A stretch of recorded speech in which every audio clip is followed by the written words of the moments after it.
Uma nação é como um indivíduo. Ela tem suas obrigações a cumprir e nós não podemos mais abandonar nossos deveres para com tantos povos colocados sob nossa tutela. É nossa dominação que sozinha pode assegurar a paz, a segurança e a riqueza a tantos infelizes que nunca tinham antes conhecido estas benfeitorias. Somente levando a termo esta obra civilizatória, nós cumpriremos nossa missão nacional para o eterno proveito dos povos à sombra de nosso cetro imperial.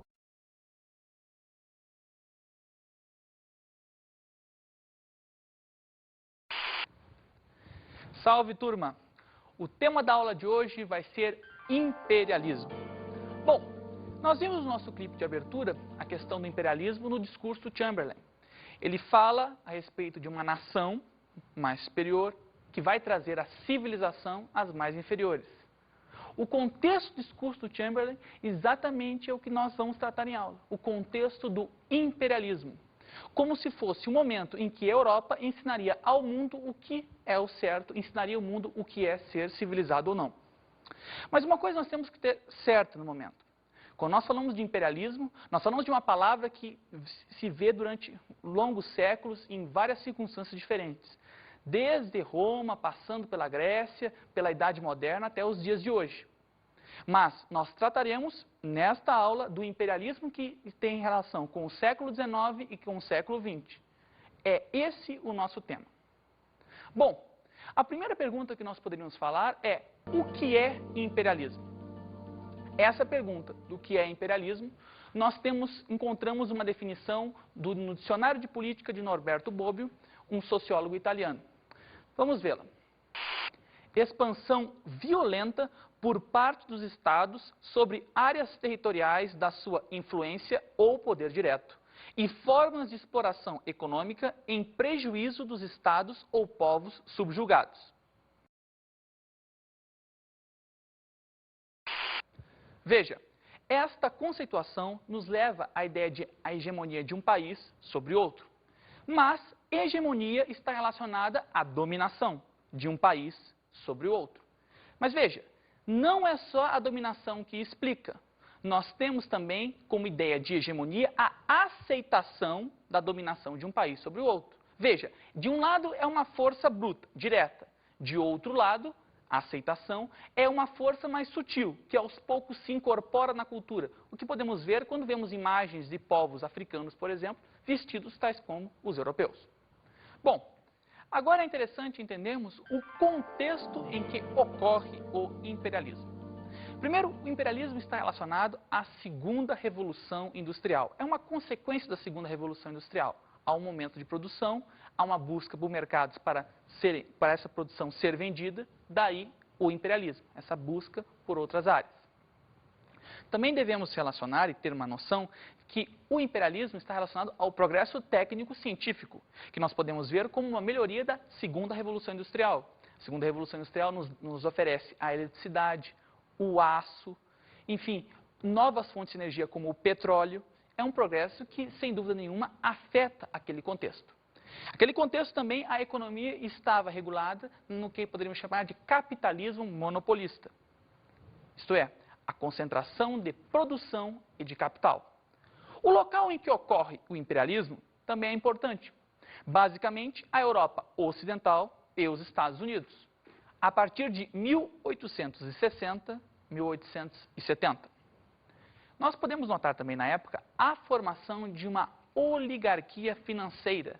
Oligarquia que vai fazer os cartéis, os trustes, enfim, um pequeno grupo que vai dominar grande parte do setor da economia. Esse pequeno grupo vai associar as atividades da indústria com o capital vindo dos bancos, onde há muito dinheiro e onde se requer muito dinheiro. As características do imperialismo são essenciais na compreensão desse momento. Podemos citá-las, por exemplo, necessidade de mercados consumidores. Com a grande produção que ocorre na Segunda Revolução Industrial, há essa necessidade por esses produtos serem consumidos por alguém. Também há necessidades de matérias-primas.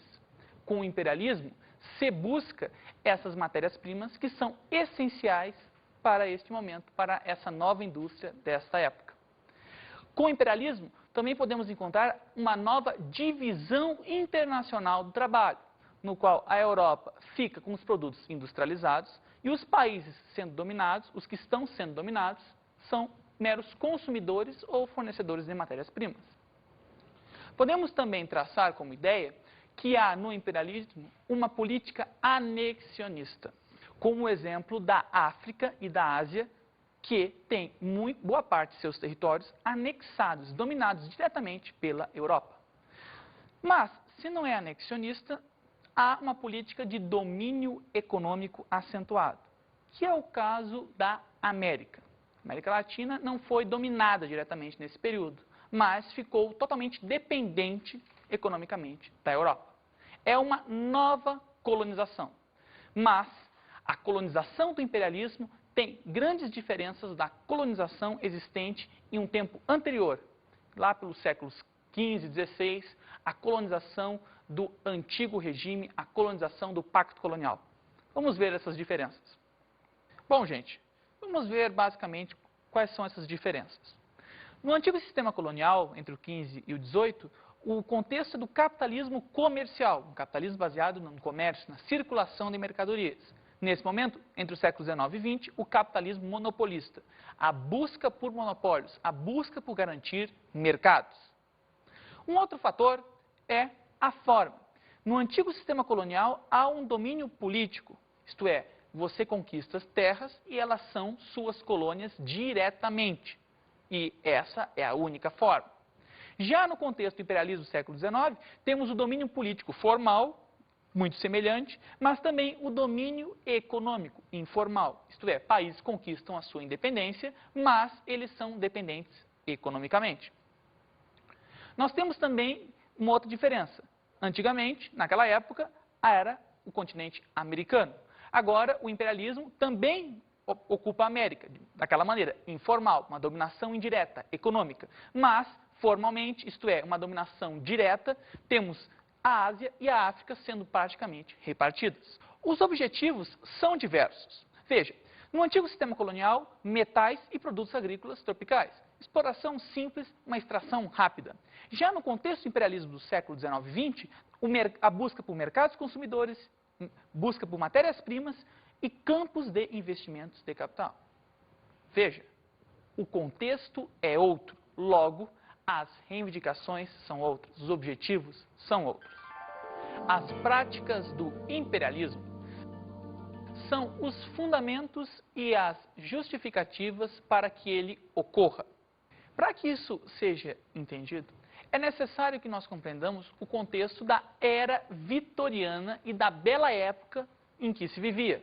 Isto é, naquele momento, a Inglaterra, o país símbolo do imperialismo, vivia o seu auge lá com a rainha Vitória, uma sociedade baseada na pureza dos valores e na sensação da superioridade europeia. A civilização europeia, naquela época, se colocava como o centro da difusão da civilização, o centro da difusão do conhecimento ideal, dos valores ideais, dos costumes a serem seguidos. As justificativas ideológicas estão dadas. Elas nos mostram exatamente isso. Ideias que fazem jus a um movimento econômico maior. Vejamos agora, para ilustrar isso, o poema de Richard Kipling, A Carga do Homem Branco. Aceite a carga do homem branco. Produza o melhor que você pode criar. Prenda seus filhos ao exílio para servir às necessidades dos prisioneiros. Para guardar em pesada faina do povo irrequieto e selvagem, povos recém-cativos e taciturnos, meio demônios e meio infantis. Aceite a carga do homem branco com paciência de suportar, para velar a ameaça do terror e verificar a demonstração de orgulho. Com linguagem aberta e simples, centena de vezes esclarecida, procurar a vantagem do outro e conquistar o lucro alheio. Aceite a carga do homem branco. As guerras selvagens de paz, preencha a boca da fome e tente deter a doença. E quando se aproximar do objetivo, do fim procurado para os outros, observe a preguiça e a leviandade dos gentios. Dirija à frustração suas esperanças.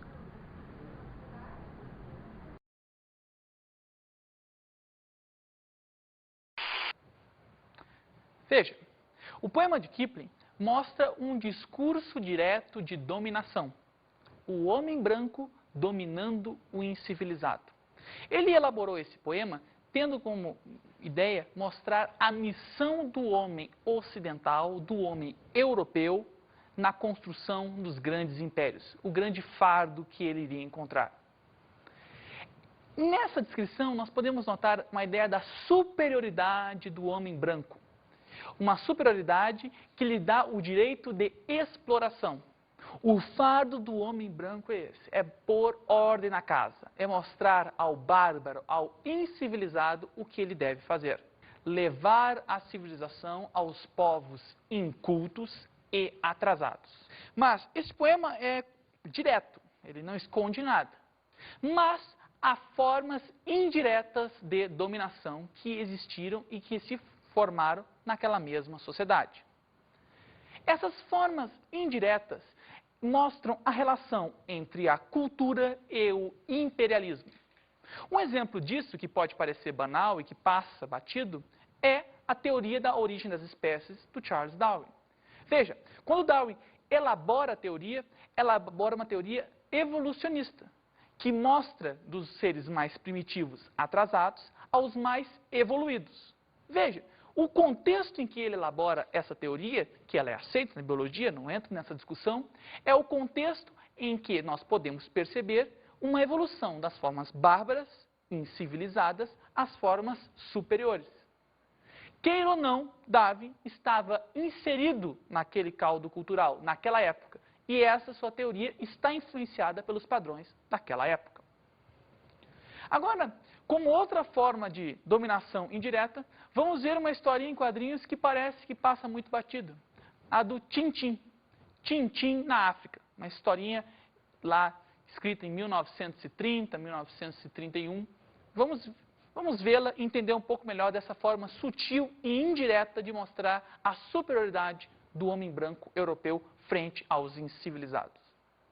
Bom, na nossa história nós podemos perceber o seguinte. Tintin está ali parado, vem um africano e o pede ajuda. Tintin leva o africano no carro, leva no banco de trás, até que ele para numa ferrovia. Repare, ele para numa ferrovia e o africano fica no banco de trás. O cachorro do Tintin é que está ao lado dele. Pode ser paranoia, mas é um pequeno detalhe que vale a pena. Vamos continuar. Ele para ali, ele está enganchado na ferrovia, nos trens. De repente, vem um trem na direção dele. Há um certo pavor do que acontece.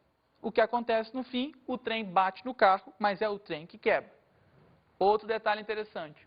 O carro não sofre dano algum, e sim o trem. Claro, o carro é dirigido por um europeu e é um carro europeu. O trem só tem africanos e é um trem africano. Logo, é impossível algo vindo da África abater a Europa. Veja, até nisso a superioridade está clara. Vamos continuar. Bem, o trem está quebrado, as pessoas reclamam, e quem é que vai ajudar as coisas a melhorarem? O Tintin. Ele diz, vamos trabalhar. E repare a cena. Estou muito cansado, diz o africano. Não é à toa. O trabalho aqui vem do europeu. O africano, devido ao clima, devido ao local, enfim, devido à sua cultura, é um preguiçoso, ele não tem capacidade de trabalhar. É isso que o quadrinho quer dizer. Vamos continuar. Até o cachorro do Tintin diz, vamos, deixem de preguiça e mãos à obra. As pessoas trabalham e, de pronto, reerguem o trem, que é rebocado pelo europeu. Tintin, ao rebocar o trem, mostra que o europeu coordena os trabalhos, o cachorro do europeu, até o cachorro, diz o que o africano deve fazer, e é ele que conduz o trem. Ele está à frente. Veja, ele não se mistura com os demais africanos, ele conduz o trem. Ele é europeu, ele tem que conduzir. Digamos assim, o fardo do homem branco. Vamos continuar. Ao chegar numa estação, na verdade é uma tribo, ele é levado ao encontro do chefe dela, levado com toda a pompa, e quando se encontra com o chefe da tribo, ele diz o seguinte: esse chefe, você é um branco bondoso. Logo se vê que ele é que manda, porque há uma coroa na cabeça dele. Veja os detalhes. O Tintim é logo reconhecido como o cara que modificou, que foi responsável por aquilo. Ele não trabalhou, ele não botou a mão na massa, mas ele foi quem coordenou. Ele é o branco. Veja, outro detalhe. Ele é recebido, levantado pelos africanos numa cadeira especial, ele não precisa nem caminhar, para encontrar o chefe da tribo. O chefe da tribo, o que ele faz? Fuma cachimbo e tem uma coroa. Duas coisas eminentemente europeias. Nenhum chefe africano tem uma coroa como aquela. É como se o rei europeu tivesse no africano. Até na caracterização que se faz, é uma caracterização que só se vê o olhar do europeu sobre o outro. Agora, repare no final. No final nós temos uma cena mais ampla que mostra como é que foi a tribo após a vinda do Tintim. Nós temos aqui as estátuas de Tintim e de seu cãozinho sendo adoradas pelo africano. Nós temos mais abaixo uma mãe repreendendo seu filho, dizendo que se ele não estudar bastante, jamais vai ser como o Tintim. Nós temos aqui um velho da tribo ensinando que que o Tintim é uma pessoa ímpar, que não se encontrará mais. E até os cães da tribo, eles fazem referência ao cão do Tintim, que é o cão Milu. Veja, a passagem do homem branco traz o benefício para aquela aldeia. A passagem do homem branco traz para aquela aldeia o que deva ser o bom exemplo, a orientação, a civilização a algo superior. Um quadrinho que foi feito na década de 30, um quadrinho praticamente inocente, mas que por trás dele tem muito dessa ideologia de uma Europa superior, uma Europa daquele momento. A expansão imperialista representa a corrida colonial, isto é, quando as potências europeias vão à caça, vão em busca de novas terras. Isso fica como marco dessa grande expansão o Congresso de Berlim, realizado em 1885. O congresso que vai definir, afinal, que terras vão ficar para quais países. São as regras do jogo que vão definir quais países vão ter quais territórios. A Europa oficializa essa busca por terras sem consultar os outros povos. É o Congresso de Berlim que nos deixa claro que ocorre a partilha da África, a divisão da África entre os países europeus. Mas para entender essa divisão da África entre os países europeus, vamos nos preocupar em achar os dados da ocupação imperialista na África, para você ver a importância do Congresso de Berlim e para se entender o quanto o imperialismo do final do século XIX foi determinante para isso. Vamos ver a tabela. Bom, esta tabela nos mostra o território africano dominado pelos europeus. Vejamos, do século XV até 1880, 10,8% desse território está nas mãos dos europeus. Basicamente, isso corresponde à expansão portuguesa na África. Só que, a partir de 1880, no momento no qual o imperialismo se cristaliza e muito próximo, anos depois, da Conferência de Berlim, até 1900, em apenas 20 anos, 90,4% do território africano está sob domínio europeu. Isto é, isso nos mostra claramente a voracidade europeia sobre a África, isso nos mostra claramente o interesse europeu durante o imperialismo. Para que isso fique claro, vamos ver dois mapas de época.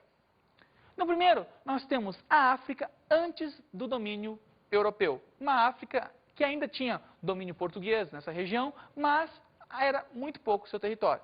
Veja, o território africano está todo dividido. Essa divisão corresponde às tribos africanas. Elas tinham territórios próprios, muitas não se davam uma com a outra, havia guerra entre elas, mas enfim, a África tribal, a África não europeia era assim. Após a partilha da África, após a Conferência de Berlim, o mapa é outro. Veja, todas essas tribos agora estão dentro de territórios, dentro de países nos quais elas não têm uma identidade comum. A identidade comum é a dominação europeia sobre esses locais. Veja, é por isso que uma das coisas que se fala muito até hoje da África, os conflitos tribais, mas não se pergunta a origem deles. A origem de tais conflitos é exatamente isso. Veja, nesse mesmo território que havia dezenas de tribos, muitas inimigas umas das outras, agora elas devem conviver no mesmo ambiente. E isso não é possível. Isso mostra o interesse europeu sobre a África em dominar determinadas regiões, mas não mostra o interesse dos africanos sobre aquelas regiões. Outro dado interessante é que quando vocês virem muito em mapas linhas retas, pode ter certeza. Essas linhas retas foram geralmente fronteiras que foram estabelecidas, sejam elas em guerras ou não, ou, no caso africano, muitas vezes a revelia dos povos que ali existiam. Guerras e reações à expansão imperialista. Bom, não pensem vocês que toda essa expansão europeia foi aceita por todos os povos. Na verdade, muitos deles reagiram de forma violenta a isso. Como forma de ilustração, vamos ver os trechos a seguir de um filme chamado A Guerra do Ópio. 少牧，这是洞庭湖底的一枚千年水胆，据说服用以后可以立即断掉鸦片烟瘾，恩师不妨一试。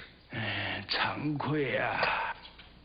老朽60年宦海沉浮，谁料木眼竟折倒在烟枪之下。少牧，可知皇上这次为何传你进京吗？ 想必是为了力禁鸦片之事吧。鸦片乃中华千古未见之物，迷人心性，毒害苍生。老朽尚且如此，京城里的王公贵族就更不用说了。不过，以老朽之见，鸦片虽然凶险，但要力禁鸦片。 只怕更加凶险。学生愿听恩师指教。禁烟之难，只因如今外有海关受贿，内有权臣贪赃，再加上圣意多变，禁烟，实在是祸福难料啊。宫中答对时，你万不可贸然应命啊。 学生一定牢记恩师教诲。O diálogo visto põe a questão do ópio como um problema na sociedade chinesa. E o filme expõe muito bem isso. Só que esse problema houve uma tentativa de retirá-lo, num episódio conhecido como a Guerra do Ópio, entre 1839 e 1842. A China tenta impedir que o ópio, uma droga, seja vendido dentro daquele país. A Inglaterra estava brigando com isso porque está ganhando muito. Mas, infelizmente, os chineses perdem, a Inglaterra vence e conquista não só o direito de explorar, de vender o ópio, mas também o direito de conquistar terras dentro da China. O exemplo claro é a conquista de Hong Kong, que só no século XX, em finais do século XX, volta ao domínio chinês. Um outro exemplo de guerra que aconteceu como reação é a Guerra Sino-Japonesa, a guerra existente entre a China e o Japão. Em busca de terras, o Japão se dá bem e conquista Formosa, que vira, naquele momento, 1895, território japonês. Outro episódio foi a Guerra dos Boers, colonos sul-africanos de origem holandesa que, residindo ali na África do Sul, não querem impedir, na verdade, que os ingleses conquistem aquele território. Por fim, uma última revolta conhecida é a revolta dos Boxers. Os Boxers eram chineses que armaram uma revolta profundamente xenófoba, isto é, contra o estrangeiro, contra o ocidental, visto que o ocidental só trazia miséria àquele país. A revolta dos Boxers foi uma revolta muito forte, mas mesmo ela não conseguiu impedir a dominação ocidental na China. Bom, tendo em vista essas reações, nós podemos agora traçar, digamos assim, as consequências do imperialismo. Como consequências do imperialismo, nós podemos dizer que ele está ligado à Primeira Guerra Mundial. Veja, segunda Revolução Industrial vai gerar o imperialismo vai levar à Primeira Guerra Mundial. nós podemos notar uma certa decadência do imperialismo no período posterior à Segunda Guerra Mundial. Esse imperialismo que vai entrar em decadência após a Segunda Guerra Mundial vai ver que os países que ele havia colonizado, os países que ele havia conquistado, vão se tornar cada vez mais independentes. As políticas imperialistas entram em crise e nós temos aí como consolidado o episódio da descolonização afroasiática, descolonização na qual os países africanos e asiáticos que estavam sob o domínio europeu conquistam a sua independência. Só que a conquista de sua independência vai gerar um novo tipo de dominação. Uma dominação que é uma dominação não direta, política, domínio dos territórios, mas uma dominação econômica, uma dependência econômica. A dominação prossegue até os dias de hoje. E o episódio do imperialismo, apesar de toda a sua força, apesar de toda a sua consequência, das mortes que causou, dos lucros que causou a poucos, bem, mesmo assim, ele fica como lição de algo que ainda não acabou por completo e sim modificou a forma. Bom, gente, agora nós vamos à nossa dica de estudos.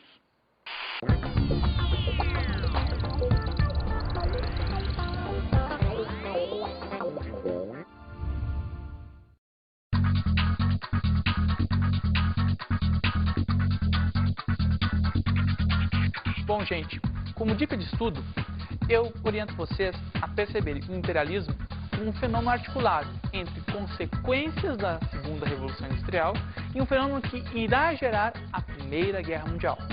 Um outro fator é entender que o imperialismo não é simplesmente uma conquista militar, mas também uma dominação ideológica, de uma forma mais sutil, uma certa aceitação. A ideologia do imperialismo que privilegia a superioridade do homem europeu sobre aqueles que não são civilizados, aqueles que são considerados como bárbaros.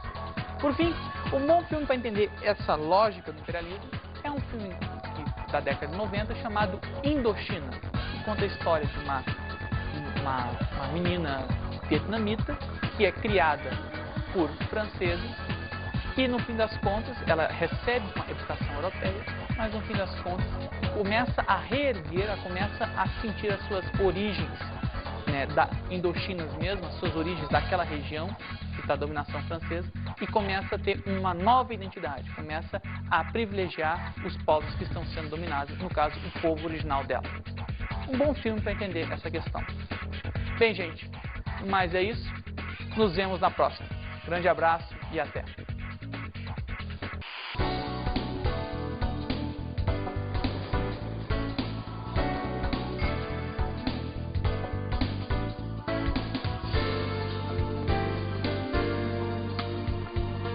Na aula de hoje falamos sobre o imperialismo.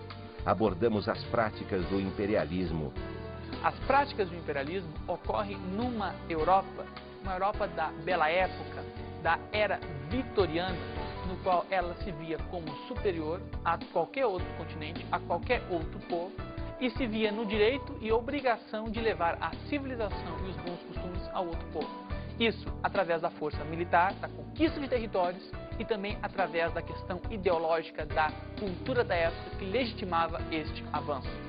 E vimos as consequências do imperialismo. De imediato, o imperialismo vai redundar na Primeira Guerra Mundial, um confronto inter-imperialista. Mas, um pouco mais adiante, podemos notar que o imperialismo vai mudar as práticas. Isto é, após a Segunda Guerra Mundial, haverá movimentos de descolonização. Isto é, a prática imperialista de domínio direto vai acabar.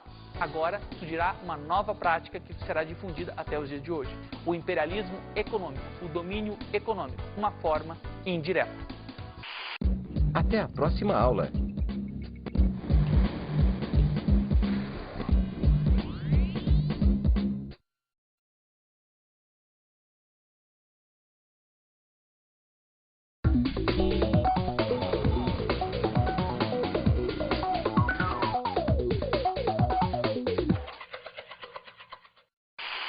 Salve, professor! Bom, na minha dica de hoje, eu aconselho trabalhar o imperialismo da seguinte forma. Uma enquanto palavra, uma outra forma enquanto contexto. Veja bem, O imperialismo enquanto palavra vale para várias épocas, mas enquanto contexto de determinada época deve ser levado em conta. Isto é, o imperialismo romano, o imperialismo ateniense é completamente diferente do imperialismo do século XIX, o imperialismo inglês, por exemplo. Levar o aluno a refletir exatamente isso. Há uma palavra que não deve ser estendida a todas as épocas, porque cada época tem a sua determinada peculiaridade. Bem, no mais é isso. Nos vemos na próxima. Uma boa aula. Até mais.